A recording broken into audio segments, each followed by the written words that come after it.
The next day, Femi calls Shalewa after seeing the note in her contact she left. They start talking, and he asks her out on a date. She declines, mistaking it for another sex appointment and claiming that she isn't a match for his sexual prowess. She puts up a front to his requests but finally agrees and gives him her name when he asked, and after he clarifies that the date will only be romantic.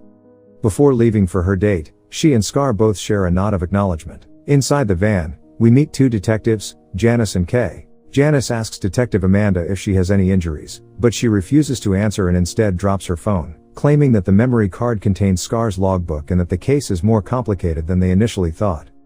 Janice, who is still confused, threatens to stop the operation if her best operative is put in danger. Amanda prevents her from calling headquarters, and it is at this point that it becomes clear how personal the case is to her.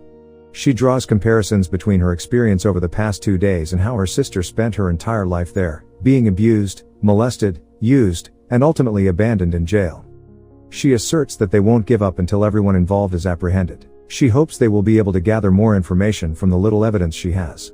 She inquires about Jackie and whether they have been able to contact her, but Janice responds in the negative, and that she has fallen off their radar, apparently because she never arrived at her destination, as has been the case with other girls, and Amanda says she will inquire with her contact in Shantytown.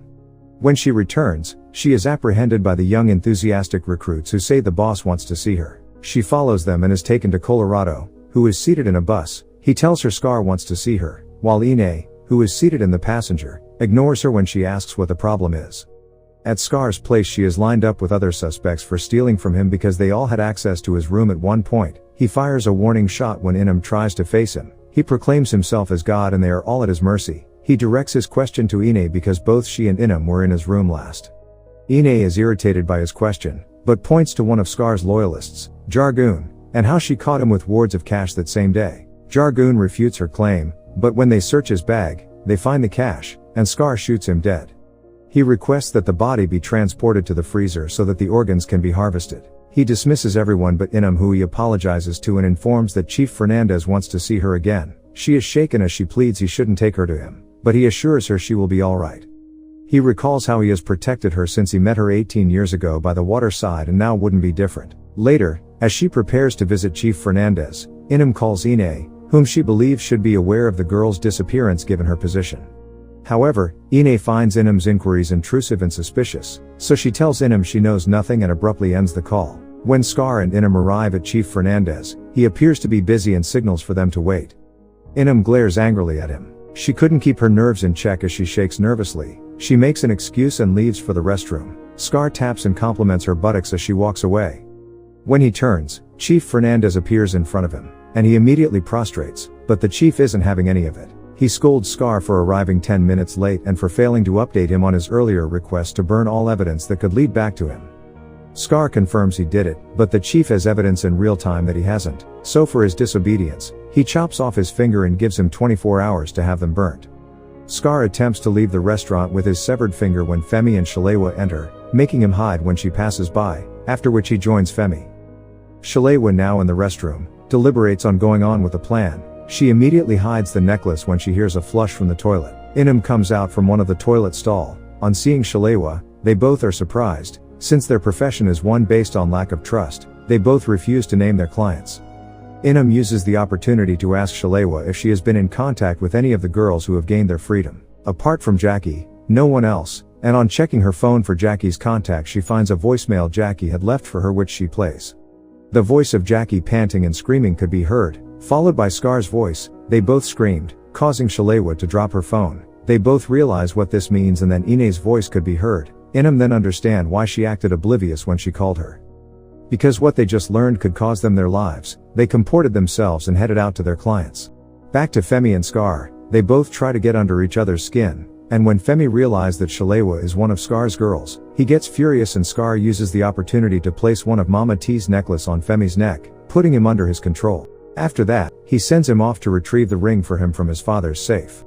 When Shalewa gets back to their table, she couldn't find Femi so she decided to wait. Inem then returns to Shantytown to speak with Ine, concealing any knowledge she has of Jackie's death.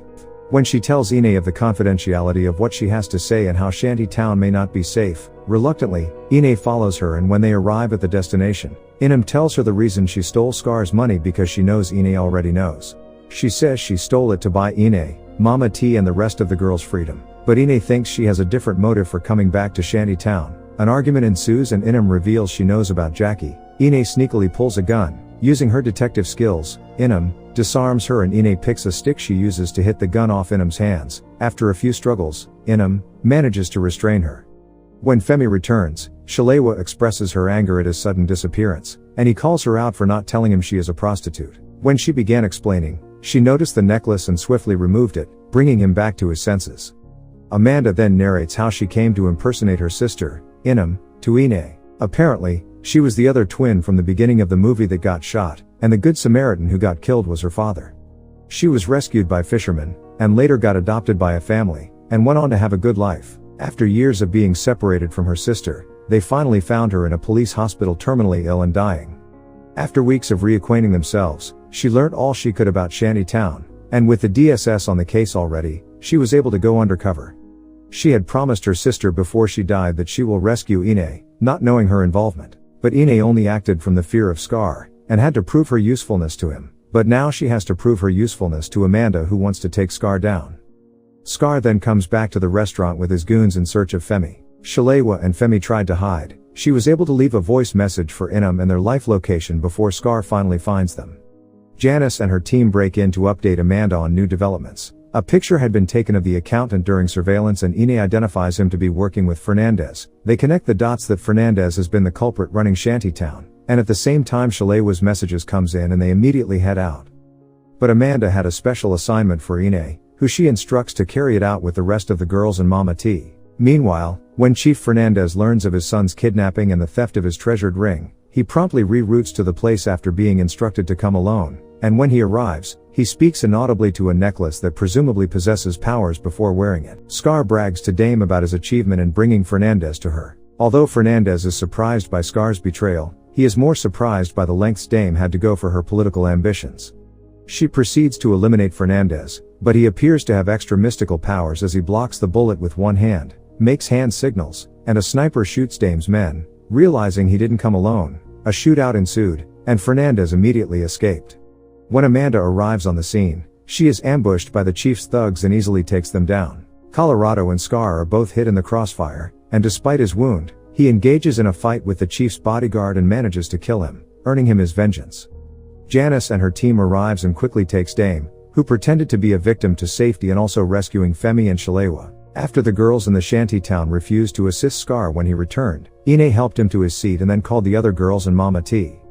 However, instead of tending to Scar's wounds, Ine stabbed him, and the other girls then followed suit, killing him. For freedom! For freedom!